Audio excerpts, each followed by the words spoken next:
What is going on, basketball fans out there? Recording live from Sacramento, California, where it is rainy. Matter of fact, it's going to be rainy for the next couple of days here. I'm recording this on Wednesday, January 31st, last day of January, around 5 p.m. So, with that said, welcome to another thrilling episode of Shot Clock Scribbles. I am your host, and I'm Kanurire, and we've got a slam dunk of topics to discuss today. Fasten your seatbelts, y'all. It's going to be a wild ride. We're going to talk about the NBA All-Star Weekend coming up in a few weeks here, the 65 game limit that has been discussed around the league. We saw JoJo go down against the Warriors last night. So I got my 2 cents on that. Go over some season leaders for the season in certain categories like points, 3-point makes, rebounds, etc. And then we're going to end the pod with speaking about the Kings 4-game winning streak. They're playing the Heat as we speak right now. And then we'll talk about the state of the Los Angeles Lakers. All right. First topic we're going to talk about is the NBA All-Star Game. So as we recently saw this, Sabrina and Steph will be teeing it up in Indy on the 3-point ball. Curry, a 2-time NBA 3-point contest champion, has made NBA record 3,577 3-pointers. I did get this just the other day, so those numbers might have been changed since the last game yesterday where he went off for a crazy game in the regular season. So in 2023, talking about Sabrina here, she set a WNBA single season record with 128 3-point makes, which is incredible. All right, so let's talk about exactly how this is going to work. So Steph and Sabrina will follow standard Sterry 3-point contest rules. This means 4 ball racks with 4 game balls and 1 money ball. That is pretty typical in the All-Star game. 5th rack will have a special all money rack. Steph and Sabrina can decide the spot for this rack. Anywhere they're good on the floor and feel the most comfortable, they go with that. And they also get 2 Sterry range shots. And those shot values, game balls, are worth 1 point, money balls worth 2 points, stereo range worth 3 points. So that's how that will go. It should be exciting. Steph will shoot from the NBA line with NBA basketballs, and Sabrina will shoot from the WNBA line with WNBA basketballs. I think recently she said she's down to shoot the 3-ball from the NBA 3-point line. So let's see what happens with that. It should be exciting. I think Steph started this off challenging Sabrina, and of course, Sabrina, very competitive, said she's down for the challenge. And honestly, I think this is good for the game, and it'll probably drive up more viewers watching this game here, given this recent news. And of course, the Slam Dunk Contest and Rising Stars game are on the horizon. Participants for the Slam Dunk Contest have not been given out yet, so we're gonna have to just give that a moment. But we do have the Rising Stars game list here. I'll be reading the list out to you all out there. But I do want to know, who's your early pick for the dunk contest, or who do you want to see in the dunk contest? And then also, I definitely want to see which Rising Stars are catching your eyes lately. Drop your predictions in the comments below. All right, let's talk about the participants that are going to be playing in the player pool of this amazing game that should be very exciting here. From rookies, we have Bilal Coulibaly, Keontae George, Jordan Hawkins, Baller, Scooter Henderson, Chet Holmgren, Jaime Jaquez Jr., Derek Lively II, Brendan Miller, Brennan Podemski, Cason Wallace, and Victor Wembanyama. From the softball class here, we have Paolo Banchero, Dyson Daniels, Jalen Duren, Jaden Ivey, Walker Kessler, Benedict Mathurin, Baller 2, Keegan Murray. We get some Sacktown love again. Shaden Sharp, Jabari Smith Jr., Jalen Williams.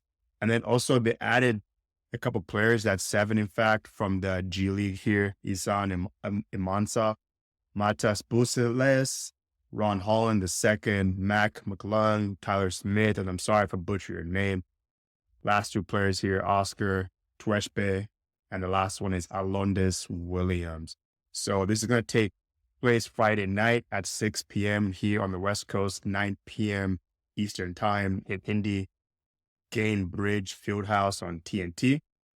So basically for this showcase. The annual showcase is basically like a premier young talent featuring basically a mini tournament with 4 teams and 3 games. So how were the players selected? So the NBA players, that's 21, selected by NBA assistant coaches, will be drafted onto 3 7-player teams. The 7 G League players selected by the league office will comprise the 4th team. So, coaches, 6-time NBA All-Star and Naismith Memorial Basketball Hall of Famer here. Lakers love Paul Gasol will return as one of the honorary head coaches since he did also win it last year. Joining Gasol as honorable head coaches are Indiana Fever legend, and she definitely is 10-time WNBA All-Star Tamika Catchings and former Indiana Pacers standouts Jalen Rose and Detlef. So all 3 games in the Panini Rising Stars will be played to a final target, essentially meaning each game will end with a made basket or made free throw instead of with the clock running out, basically. And the semifinal games will be played to a final target score of 40. So like basically what they've been doing in the NBA All-Star game, although I think this is the last year that they're doing this, or maybe not. I'm not so sure what will happen moving forward here. So the championship game will be played to a final target of 25. And just the last 2 things about this is Team A will face Team B in the first semifinal game. That's game number 1. And Team C will play Team D in the second semifinal game, number 2. Essentially, the winner of game 1 will meet the winner of game 2 in the final championship round, which is the 3rd game. The semifinal matchups will be announced at a later date. So that's how that's going to work. I know it's a little funky, but that's the way it essentially works. I think this is going to be pretty exciting to watch. These are some of the best players in the NBA. Some of them are on the up and up. That's exactly why they're in this game. You get a bunch of young players running up and down the floor, doing some amazing things. I just think that it would be pretty exciting to watch. All right, so now let's shift gears to the hot debate surrounding the 65-game limit for MVP and all NBA awards. I've got to share my 2 cents on this one because it's been talked about recently with JoJo going down in the city of San Francisco. I want to know, is it a game changer or just adding an extra layer of player fatigue and injury? I want to hear your thoughts too, so hit me up in the comments, but let's go ahead and jump into it. So the first thing I'm actually thinking about this is, all right, the league, how did you guys come up with 65 games? Is this fair or is this foul? Like, I definitely want to know maybe like all the analytics that they used. Not so sure how they did it, but if we kind of just go ahead and break down the last 11 winners here, we have Joel, Jokic, Giannis, Harden, Russell, Steph, Kevin, and LB. So the last players to win MVP, I won't talk so much about NBA honors, strictly just MVP here, but the average games played by those recent MVPs was 74.1. So the last 11 winners of the MVP was 74.1. I just think that 65 is too low of a number, and you're really going to start putting the players at risk here. So just some background for everybody out there. The NBA and Players Union agreed to a collective bargaining agreement in April 2023, a rule that was slipped in there that was player participation policy, which set a 65-game threshold for players to be eligible for awards like MVP and Defensive Player of the Year, as well as all NBA honors. So that's essentially what's going on with this policy. Basically, the league wants players to be playing. They don't want players to be missing a lot of games because they end up losing money from people that go to the games in person or just watch them on TV. So the league definitely wants to maximize as much money as they can, especially with the new TV deal coming through very soon here. So that's my 2 cents on that.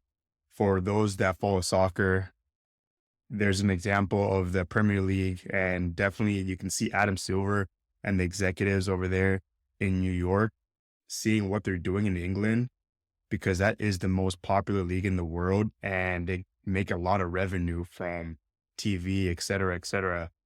I think Adam is just taking a look at that, taking a page out of the book. And of course, this is going to try to maximize as much dollars for the NBA and for the owners.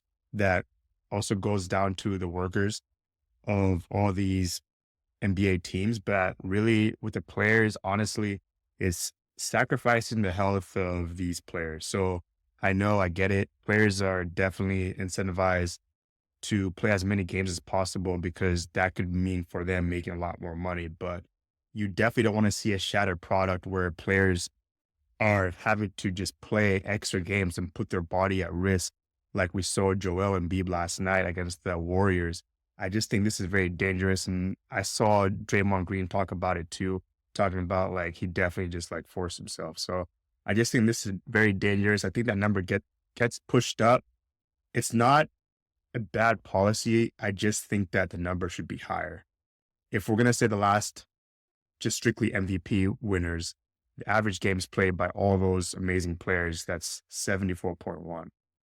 So that's my 2 cents on this 65 game limit for player participation. All right. But wait, NBA fans, it wouldn't be shot clock scribbles without diving deep into the analytics. We're going to break down numbers, crunch out some stats, and get into the nitty gritty of player performances this season, from 3-point makes, points per game, rebounds per game, assists per game, et cetera, et cetera.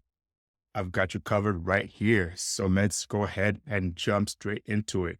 Season leaders, 4 points per game, top 5 here. I did grab this list on Tuesday, so the numbers might have changed, give or take. But top 5, we have JoJo, Luka, SGA, Giannis, and Devin Booker. So leading the pack there is JoJo 36.0, Luka with 34.7, SGA 31.3, and Giannis at 31, and Devin Booker at 28.4. So for a lot of you people that do fantasy basketball, those are players that you definitely to show a lot of love to. So moving on to rebounds per game, we have Domas, who's been playing crazy lights out for the Sacramento Kings, leading the pack with 13 rebounds per game, Rudy at 12.5, and the Joker and AD tied at 12.1.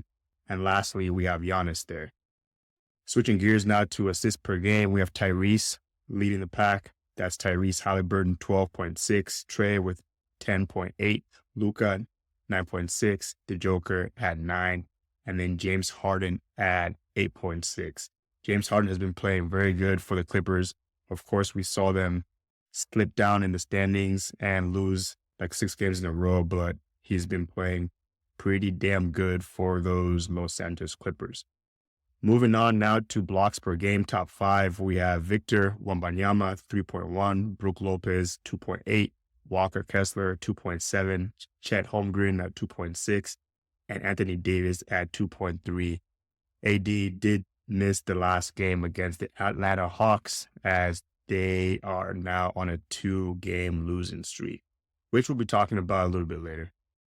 Now, going to steals per game, we have SGA 2.2, Spida 1.9, Kawhi 1.7, DeAnthony Melton at 1.6, tied with D Fox at 1.6. That's De'Aaron Fox for the Sacramento Kings. So top 5 there. Now moving on to the big guys. Field goal percentage, it's always going to be dominated by the big players in the NBA. So top 5 from Washington, we have Daniel Gafford at 69.8, Jacob Portal at 68.5, right behind him. Ivica Zubac at 65.5, Jarrett Allen 65%, and Jalen Duren at 64.2. So a lot of big guys on that list, but that is well expected. Now moving on to the 3-point makes. Top 5, we have Steph Curry 187, Luka Magic 155, PG 148, Tim Hardaway Jr. 145, and Klay Thompson at 143. So a lot of 3-point makes for this season for those players. Now we're going to talk about 3-point percentages. So Grayson Allen has been playing amazing for the Phoenix Suns, 49.8%. Aaron Naismith from the Pacers, 45.9. Malik Beasley, 45.5. More on him in a moment. Kevin Durant, 45.2. Jalen Williams, 45. In the top 5 3-point percentages in the NBA.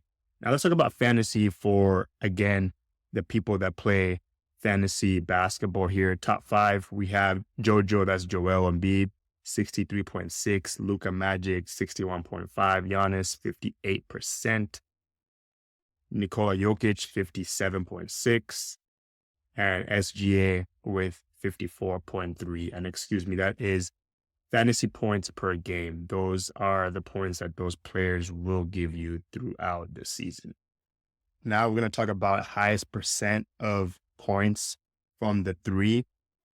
Top 5 here, starting off the list, is again Malik Beasley, 74.4.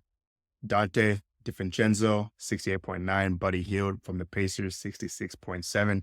Is he going to get traded before the block here? Let's just see what happens. 66.7% for him. Duncan Robinson out of the MIA, 62.6. And Gary Trent Jr. at 60.8%. Now, moving on now to the 2 bowl. That is the highest percent of 2-point makes in the NBA. Top 5 here is DA, that's DeAndre Ayton out of the Blazers, 91.6. Jakob Poeltl, big guys again. This is typically where you're going to see him. Jakob Poeltl, 89%. Jalen Duren, 88.8.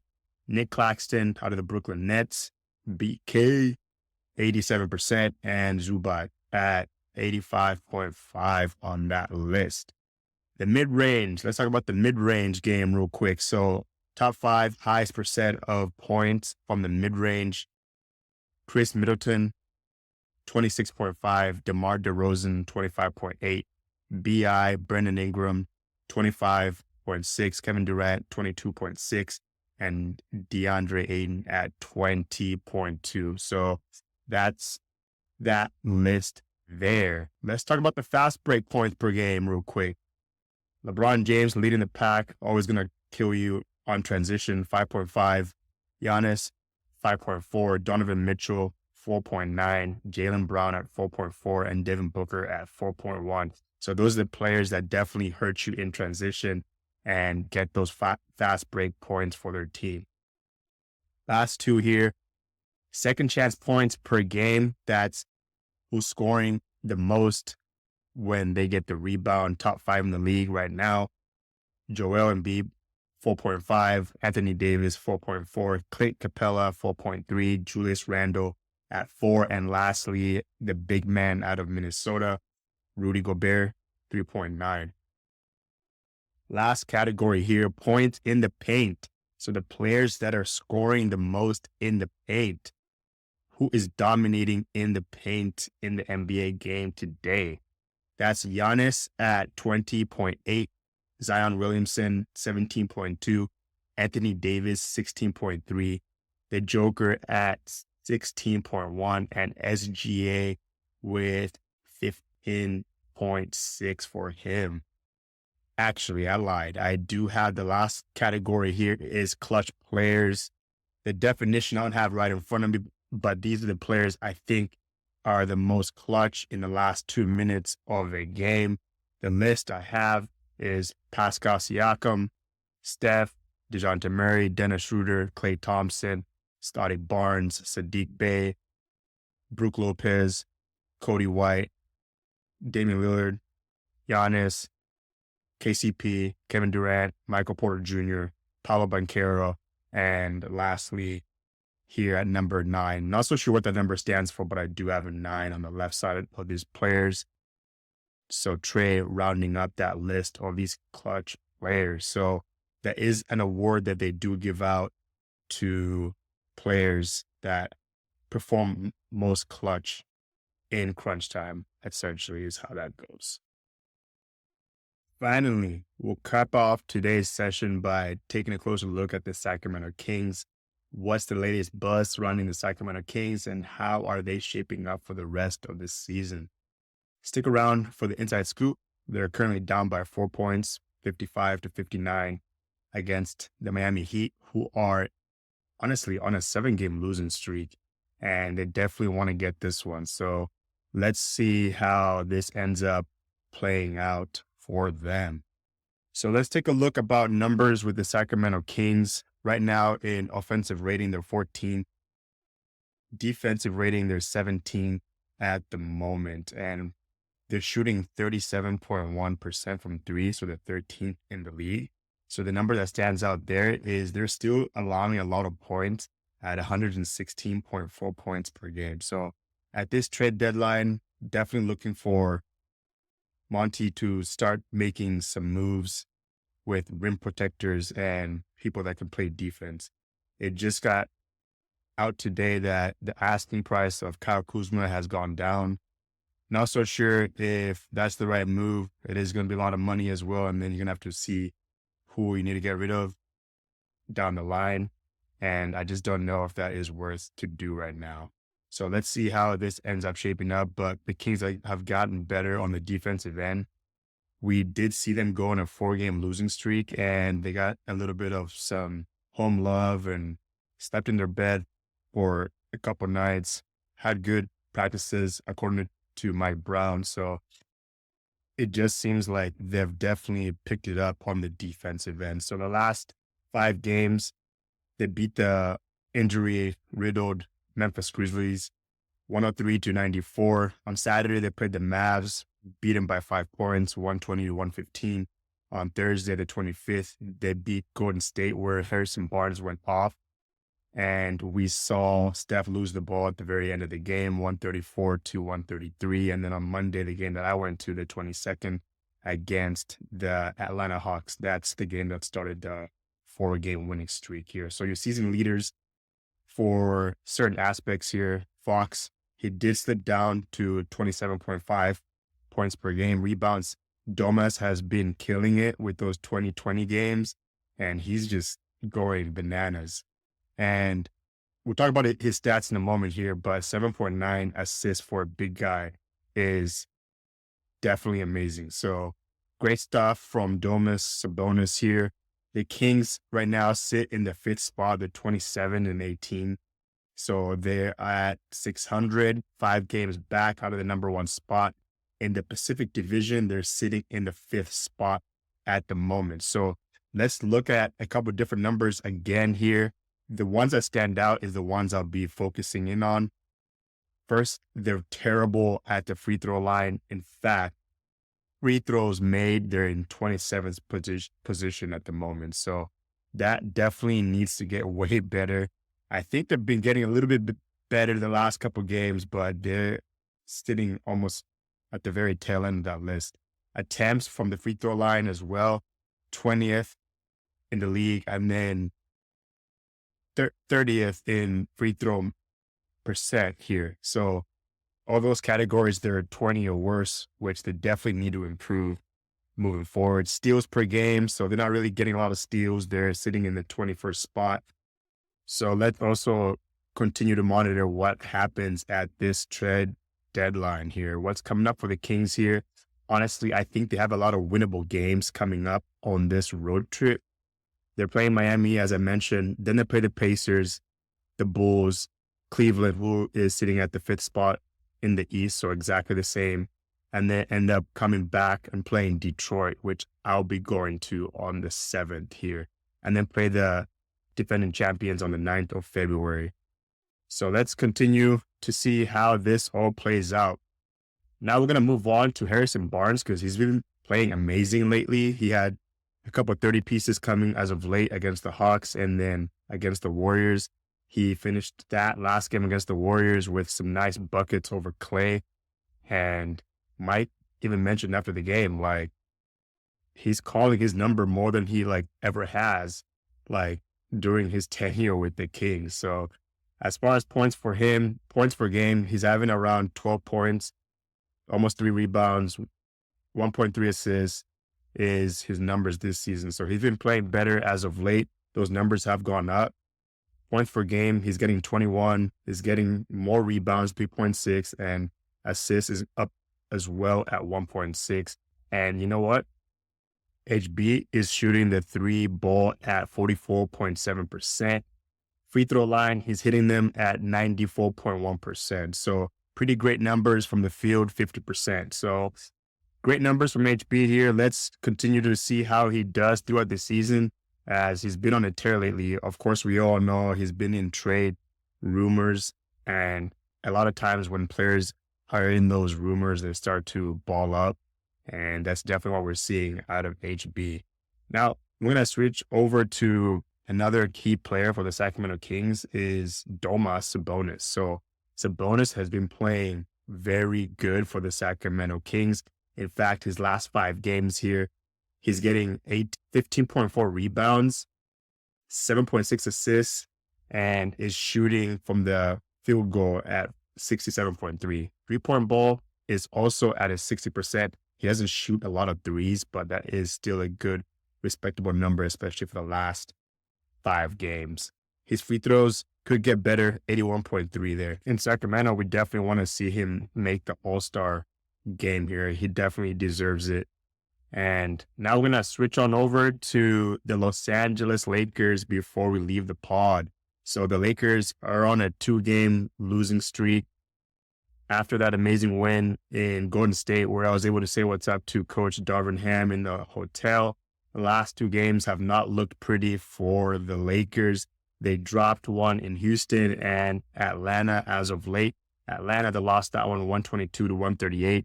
AD was hurt and missed that game, and some comments were made after the game about Christian Wood. He said, laugh out loud. Essentially, he would be the person that would be starting at the starting spot, and he didn't get that. And I think he just tweeted that on purpose, like, oh, okay, you're not going to start me. Like, what's going on here? And Darvin Ham was asked after the game. He said he didn't really pay attention to it and so forth. Also, LeBron is kind of hinting out at the front office to start making some moves because, yes, I totally agree. Like, this team is not going to get very far. And when we look at their numbers right now, well, they are sitting at the 9th position in the West, but you don't want to be anywhere around there. You definitely want to be higher. They're 4th in the Pacific Division. The Clippers and the Kings are playing very good basketball here. But right now they're sitting in the 9th spot and they're 10 games back right now. So they just need to get better. When we kind of look at their numbers and kind of where they're struggling is definitely they need more scoring. AD and LeBron do a lot of the lifting. D'Angelo Russell has been playing pretty good as of late, and Austin Reeves, but they just don't have more firepower on the offensive side. So the ones that definitely stand out, they cannot shoot the 3-point ball at all very good. 3-point makes, they're sitting in 28th spot, and attempted, they're sitting at the 30th spot. So that continues to be an issue for them. Sometimes they really don't get easy buckets. So as far as numbers for their free throws are also not very good.